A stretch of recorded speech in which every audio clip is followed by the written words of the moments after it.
stage to make her remarks as the people in the audience watched her with admiration, pride, and hope for what the future might hold for them, their children, and their grandchildren. These same walls also saw their smiles and tears, their own dreams and struggles. If Sonia could grow up in this housing project and later make history, what wonderful things might they and their descendants accomplish? At the podium, Sonia fought back tears as she recalled the hours and hours of laughter that my cousins and I had as we roamed the grounds of this housing project and played in the playgrounds and screamed and fought and laughed and lived. She also highlighted the role that the Latinx community of the South Bronx had played in her life. I am deeply humbled and touched that these houses will now bear my name, and I am so grateful for all they have given me in my life, Sonia said. The members of that community sustained each other and helped the next generation to grow.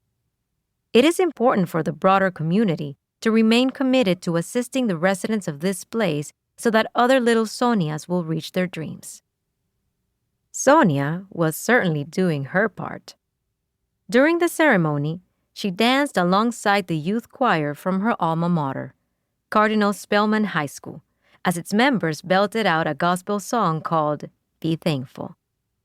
Later that day, Sonia also met with students at her former elementary school, Blessed Sacrament, and addressed the graduating class of Hostos Community College, where her proud Puerto Rican mother had studied nursing. Each stop on her itinerary was a reminder of how deep Sonia's Bronx roots ran and how much her community there meant to her. Yet Sonia's story began unfolding many years before her birth, in a place more than 1,600 miles away. Puerto Rico is an archipelago, a cluster of islands that lies in the Caribbean Sea. It consists of a main island, 4 smaller islands, and hundreds of tiny landmasses called cays and islets. Puerto Rico is part of a larger group of islands, known as the West Indies, that also includes Cuba and the island of Hispaniola, which today is shared by 2 countries, the Dominican Republic and Haiti. The Spanish words Puerto Rico translate to rich port in English.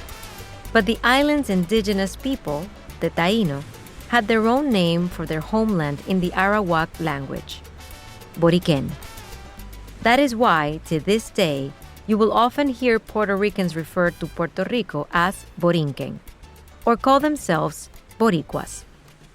The Taíno civilizations of Puerto Rico and the other Caribbean islands trace their roots to indigenous peoples who lived along the Orinoco River in South America, in what is now Venezuela. And long before the arrival of any Europeans such as Christopher Columbus, they had migrated by water to the islands of the Caribbean Sea over the course of thousands of years. For centuries, the Taíno cultures of the Caribbean islands flourished. The Taíno of Boriquen were skilled fishermen and farmers. They grew vegetables like yuca, beans, sweet potatoes, and other crops. The Taíno were also artists who made beautiful pottery and wood carvings and elaborate belts that they decorated with shells. A ball game played with a rubber ball was also part of the Taíno way of life. Today, Taíno culture continues to be an important part of Puerto Rican identity, and its influence is evident in English and Spanish words that have roots in the Arawak language. Examples of English words inspired by Arawak: barbecue, barbacoa; canoe, canoa; hammock, hamaca; hurricane, huracán; manatee, manatee.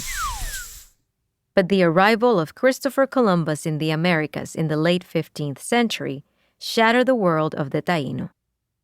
Working for the King of Spain, the colonizers enslaved the Taíno of Boriquen and the other islands in the West Indies.